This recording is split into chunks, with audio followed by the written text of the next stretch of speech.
बिस्मिल्लाहिर्रहमानिर्रहीम बिस्मिल्लाहिर्रहमानिर्रहीम। हमने इससे पहले लेक्चर में मोल के बारे में पढ़ा कि मोल का कंसेप्ट कैसे डेवलप हुआ। फिर हमने उनमें बात की एटॉमिक मासेस की, मॉलिक्यूलर मासेस की। सो अगर आप देखिए मोल बेसिकली एसआई यूनिट है अमाउंट ऑफ सब्सटेंस के लिए। सो जब व्हेन एटॉमिक मासेस या फार्मूला मासेस या मॉलिक्यूलर मासेस को आप एक्सप्रेस करते हो ग्राम्स में, तो इट इज कॉल्ड क्या? मोल। इसको क्या कहते हैं? मोल। अब आप देखिए 1 ग्राम एलिमेंट भी हो सकते हैं लाइक कार्बन, सो ये 12 ग्राम्स है। अब 1 ग्राम मॉलिक्यूल अगर आपको कोई कहे कि 1 ग्राम मॉलिक्यूल क्या है, तो बेसिकली ये मोल है। 1 ग्राम एलिमेंट क्या है, तो बेसिकली ये मोल है। अब अगर इंटू टेस्ट में आ जाए कि 1 ग्राम मॉलिक्यूल ऑफ वाटर, सो आप क्या लिखोगे? 18 ग्राम्स के बराबर होता है, बेसिकली 1 मोल के बराबर होता है। अब इसी तरह देखिए 1 ग्राम मॉलिक्यूल, फिर इसी तरह 1 ग्राम फार्मूला वेट जो NaCl का है वो कितना है? 58.5 ग्राम्स के। कितने? 58.5 ग्राम्स के। This basically 0.5 grams.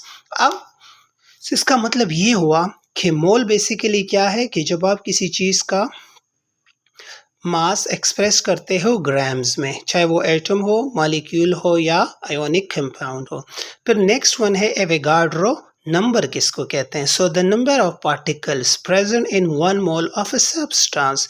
जब आप किसी भी चीज़ के 1 मोल में जो नंबर ऑफ पार्टिकल्स कैलकुलेट करते हो तो उसको क्या कहते हैं? एवोगाड्रो नंबर कहते हैं। अब देखिए 1 ग्राम हाइड्रोजन एटम, ये 1 मोल ऑफ हाइड्रोजन के बराबर होते हैं, जो बेसिकली 6.02 10⁻23 हाइड्रोजन आइटम्स के बराबर। सिमिलरली 18 ग्राम्स ऑफ वाटर, ये भी 1 मोल के बराबर है वाटर के, और इसमें पार्टिकल्स कितने होते हैं? 6.02 10⁻23 H2O मॉलिक्यूल्स। अब 96 ग्राम्स ऑफ सल्फेट आयन है, सो इसमें भी पार्टिकल देखिए 1 मोल ऑफ सल्फेट आयन जो 6.02 10⁻23 आयन्स ऑफ सल्फेट के होते हैं। ठीक है, सो इसका मतलब है कि एवोगाड्रो नंबर क्या है कि 1 मोल में कितने पार्टिकल्स। अब वो पार्टिकल्स एटम्स भी हो सकते हैं, मॉलिक्यूल्स भी, और आयन्स भी हो सकते हैं। बेसिकली एवोगाड्रो नंबर जो है ये रिप्रेजेंटेड बाय Na। किस पे रिप्रेजेंट होता है? Na पे रिप्रेजेंट होता है। अब अगर आप देखिए मोलर वॉल्यूम, थर्ड जो कंसेप्ट है, so the volume occupied by 1 mole of an ideal gas. अब आइडियल गैस क्या होता है? आपको पता है आइडियल गैस वो होता है जिसमें फोर्सेस ऑफ अट्रैक्शन या रिपल्शन नेग्लिजिबल हो, तो उसको आइडियल गैस कहते हैं।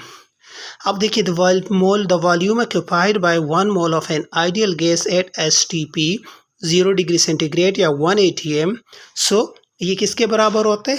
1 मोल ऑफ H2 6.0 पार्टिकल्स के, और 22.4 dm³ या 22.4 लीटर के। इवन आप इसको cm³ में भी कन्वर्ट कर सकते हैं। सो ये तीनों कंसेप्ट्स आपने याद रखने, मोल, एवोगाड्रो नंबर और मोलर वॉल्यूम का।